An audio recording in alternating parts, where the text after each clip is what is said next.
ہمارا مشن یہ ہو کہ ہماری زندگی قرآنی ہو، ہماری زندگی حدیثی ہو، ہماری زندگی کا ایک ایک لمحہ، ایک ایک جز قرآن و حدیث کے مطابق زندگی گزرے، ہمارا معاشرہ ایک دم صالح ہو، نیک ہو۔ ہم میں جو شخص نماز کے قابل نہیں ہے وہ نماز کے لیے مسجد جائے۔ اگر آج ہم مسجد کو آپ لازم پکڑ لیں گے اور مسجد کو آباد کریں گے تو غیر آپ کی مسجدوں پہ حملہ نہ کر سکیں گے۔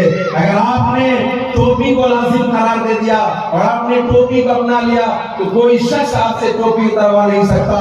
اگر آپ نے اپنے لباس کو اسلامی لباس میں ڈال لیا تو کوئی شخص آپ کو اس لباس سے الگ نہیں کر سکتا۔ اگر آپ نے یہ ٹھان لیا کہ ہمارا جو معاہدہ ہے، ہمارا جو قانون ہے، ہماری جو شریعت ہے جس میں دارالقضا ہے، اگر ہم اپنے فیصلے دارالقضا میں لے جائیں گے تو کوئی آپ کا ہاتھ پکڑ کر آپ کو پولیس اور تھانے اور کورٹ اور کچہری کی طرف نہیں لے جا سکتا۔